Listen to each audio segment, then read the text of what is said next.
Have you ever wondered why, despite all your effort, every material achievement, something still seems to be missing? You've built, perhaps accumulated, but genuine connection, deep attraction, that which truly captures the attention of a high-value woman, always seems to be one step ahead. The truth is brutal yet liberating. Women don't care about your wealth, at least not in the way you think. They don't want your bank balance. They don't want your imported car. They don't want the size of your house. They want something more. Something money can't buy, but something you can build, starting now. And I'm going to reveal the 4 things that truly matter and how you can master each of them in 30 days. This isn't a shortcut, it's a map. Over the next 30 days, you'll embark on an intense journey of self-discovery and transformation. Every activity proposed here has a clear rule: immediate feedback. You'll feel the impact, observe the reactions. For this, we'll use essential tools. A self-analysis journal, a simple notebook to record thoughts and observations. A mindfulness app for presence and focus exercises. A weekly action plan, a sheet to organize goals and activities. And 2 powerful techniques: the reflective mirror technique, to practice non-verbal communication, and deep active listening, to absorb what the other person is truly saying. Ready to deconstruct old beliefs. First, the strength of unwavering authenticity. Be yourself, truly. The first thing they look for is unwavering authenticity, an integrity that resonates. It's not about being perfect, it's about being real. Many men try to be a better version of themselves based on external expectations. This is a fatal mistake. Controlled vulnerability isn't weakness, it's a magnet. It shows you're human, that you trust yourself and others. The consequence? Deeper, genuine connections, where attraction flourishes from respect. Imagine yourself on a casual date at a coffee shop. You feel the pressure to impress, but instead, decide to be completely yourself. Share a story that left an impression on you, something that made you laugh at yourself, or a passion that drives you, even if it's not profitable. Allow for a moment of comfortable silence. Your self-analysis journal will be your confidant. On the 3rd day, use your journal. Record 3 moments where you felt tempted to be who you thought you should be and chose to be authentic. How did it feel? On the 7th day, in a social interaction, share an unpopular opinion or a peculiar taste without fear. Observe the reaction. The fear of judgment from others is a monster, the belief that you're not good enough as you are. They hold you back, force you to wear masks that stifle your essence. Have you ever caught yourself creating a persona to please? How did that make you feel? But authenticity is just the first step. What if I told you the next quality is something you already possess, but society taught you to hide? Prepare to uncover the power of your inner world. Let me tell you a story. I met a guy, let's call him Peter. Peter had everything society says attracts women: a brand new car, an apartment in an upscale neighborhood, an unlimited credit card. But Peter was alone. Why? Because he was living a lie. Every interaction was calculated, every word measured. He wasn't Peter. He was an edited, filtered, performative version. And women sensed it. They always do. Authenticity has a scent, a vibration. It's impossible to fake for long. Peter's transformation began when he stopped trying to impress and started to reveal himself. In a conversation with a woman he admired, instead of talking about his material achievements, he talked about his fear of failure, about the pressure he felt from his father, about how he sometimes felt lost, and something magical happened. He drew closer, not physically, but emotionally. She saw the man behind the mask. And that, my friend, that's where true connection is born. If you're watching this far and have felt this pressure to be someone you're not, hit the like button now. This video is for men who want real connections, not empty performances. Share it with that friend who needs to hear this. Second, the magnetism of emotional awareness. Feel, truly. The second thing they desire is your ability to feel, to understand. Emotional nuances, yours and theirs. This is emotional intelligence.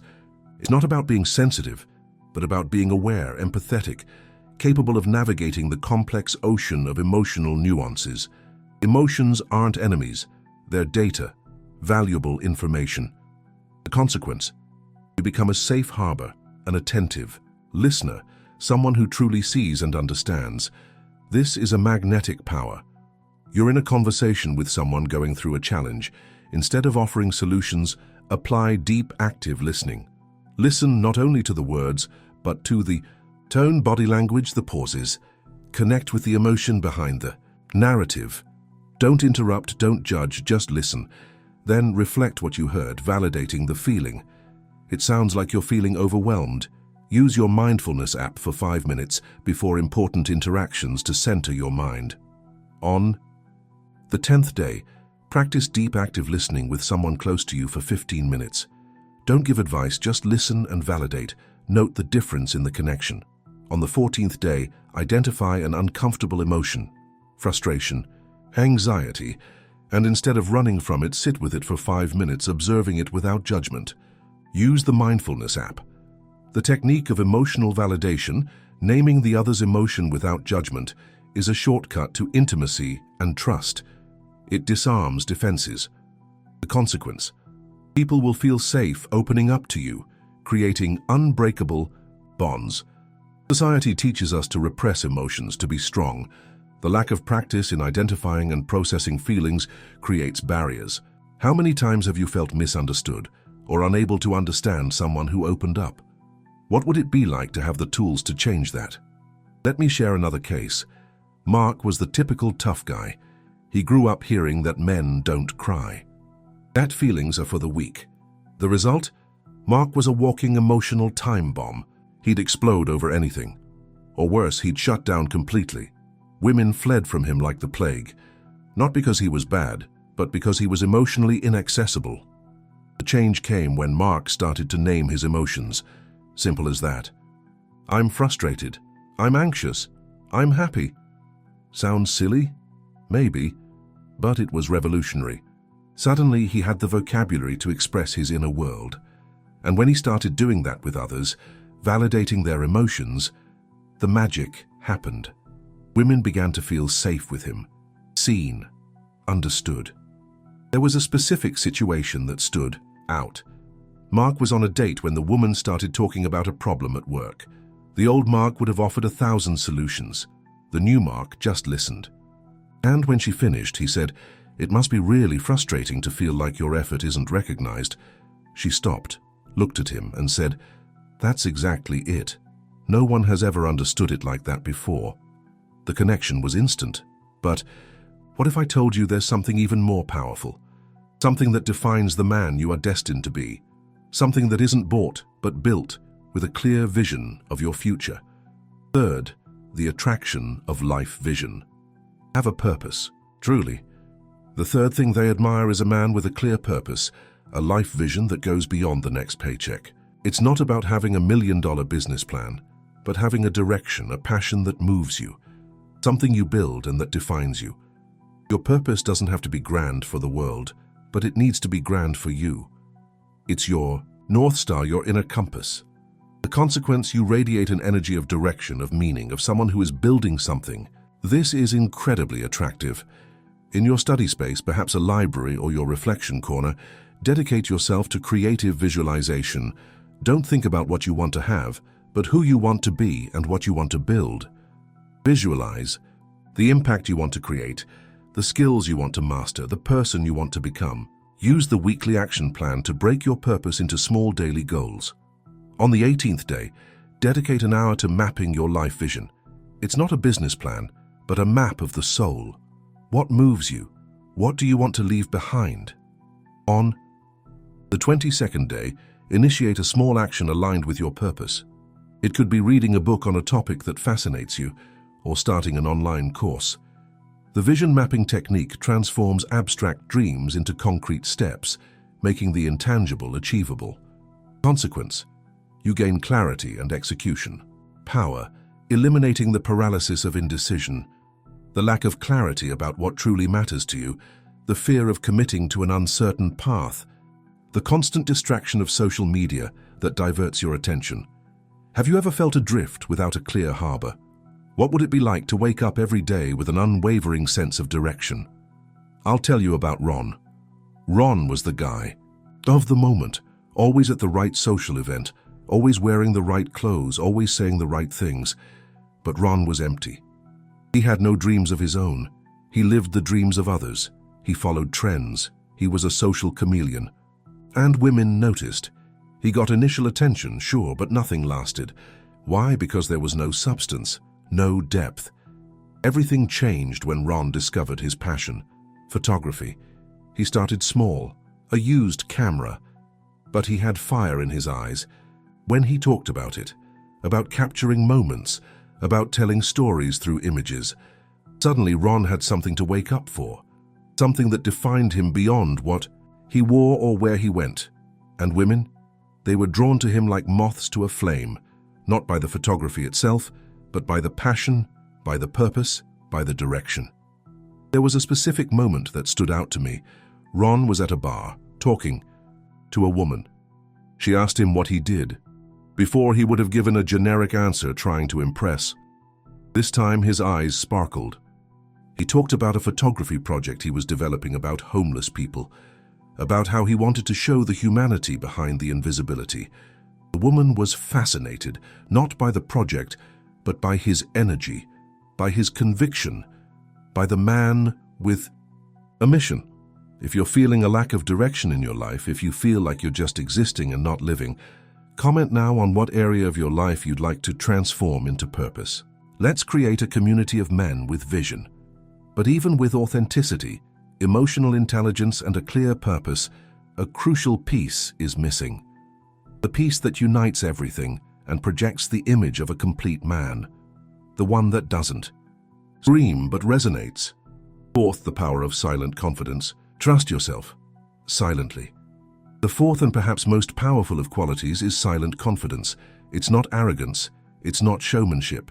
It's an inner conviction, a certainty about your worth and your capabilities that manifests in your posture, your gaze, your calm under pressure. It's the awareness that you are the captain of your own ship. Physical posture is a shortcut to mental posture. Shoulders back, chin up. It's not just to look confident, it's to feel confident. Consequence? You project an undeniably attractive aura of competence and security. In a work environment or at a social event, you encounter a challenging situation. Instead of backing down, take a deep breath, assume an upright posture, and with the reflective mirror technique, practice a calm smile and direct eye contact before interacting. You don't need to prove anything. Your presence already says it all. On the 25th day, practice a power pose for 2 minutes, 3 times a day. Feel the difference in your physiology. On the 28th day, accept a small challenge. That would normally make you uncomfortable. Asking a question in public, starting a conversation with a stranger. Just observe your ability to act despite the discomfort. True self-confidence is born from competence and overcoming small challenges, not from external validation. It's a positive internal dialogue. The consequence? You become unshakable because your source of value is within you. Silent confidence is the manifestation of deep self-knowledge, not a performance. It's the acceptance of who you are with flaws and virtues. The consequence? You stop seeking validation and start radiating security, attracting who truly matters. Excessive self-criticism, the constant search for external approval that leaves you dependent on others' opinions. The fear of failure which paralyzes growth. Have you ever felt small where you knew you had the potential to shine? What would it be like to have confidence that emanates from within, no matter what happens? Brian's case is emblematic. Brian was the guy who always apologized, practically apologized for existing. He'd enter rooms almost hiding. He spoke softly. He avoided eye contact. Not because he was naturally shy, but because he learned he didn't deserve space, that he wasn't good enough. Women? They didn't even notice him. He was invisible. The transformation began with small steps, literally. Brian started walking differently. Chest open, firm steps, gaze forward. Seems superficial. It's not. The body teaches the mind. Gradually, Brian began to take up space, to speak clearly, to maintain eye contact, not aggressively, but present, firm, secure. The turning point was, at a party, Brian saw a woman he found interesting. The old Brian would have stayed in a corner waiting for a miracle. The new Brian? He took a deep breath, adjusted his posture, and went over. Not with an elaborate pickup line, just with presence. "Hi, I'm Brian. I saw you from over there and wanted to meet you." Simple, direct, confident. She smiled, and they talked all night. What changed? Brian didn't get richer. He didn't get better looking. But he became present, he became whole, he became confident in who he was. And that changed everything. And now the final revelation, the piece that ties everything together and that, if mastered, will make you realize that true wealth is not in what you have, but in the man you have become. Purpose is not a destination. It is the journey. It is the force that propels you even when money isn't coming in, even when recognition is scarce. The consequence? You become unshakable, resilient, and that resilience is perceived as a powerful inner strength, a pillar of attraction. True wealth, the kind women truly care about, is not measured in possessions but in character. It is the sum of your authenticity, your emotional intelligence, your life purpose, and your silent confidence. When you embody these four qualities, you're not just attracting someone, you're becoming the kind of man who naturally inspires respect, admiration, and a deep, lasting connection. Money can open doors, but it's these qualities that keep the doors open and build castles of relationship. Let me be brutally honest with you. Most men spend their entire lives chasing what they think women want. They accumulate, they show off, they perform, and they die empty, because they never understood the fundamental truth. Women don't want what you have, they want who you are. Or rather, who you have the courage to be. Think about it. How many rich, successful men do you know who are profoundly lonely? How many have everything on paper but nothing in their heart? How many buy companionship because they can't earn connection? The answer is many, too many. And the reason is simple. They invested in the exterior and neglected the interior. But you who are here, you have the chance to be different. To break this cycle, to become the kind of man who doesn't need to impress because your simple presence already makes an impact. You don't need to buy attention because you naturally attract it. You don't need to pretend to be someone because who you are is already enough. More than enough. It's extraordinary. The next 30 days are yours. If you've already applied one of these principles and seen results, hit the like button now. Share this video with that friend who needs this wake-up call. On the 29th, day, review your self-analysis journal. Observe the evolution of your perception of yourself and your interactions. On the 30th day, write a letter to your future self, describing the man you've become and the next steps to continue this journey. This is your chance to redefine what it means to be a man of value. It's not about what you have, but about who you are. Comment below which of the four pillars you feel you need to develop most. Your journey begins now. Subscribe to the channel for more transformative insights and hit the notification bell so you don't miss any of our upcoming videos. Remember, at the end of the day, when the lights go out and the masks fall, what remains is the truth of who you are. And it's that truth, authentic, emotionally intelligent, driven, and confident, that creates connections that transcend the superficial and touch the extraordinary. You have everything you need within you. Now it's time to let it shine. A journey of 1,000 miles begins with a single step. What will be your first step today?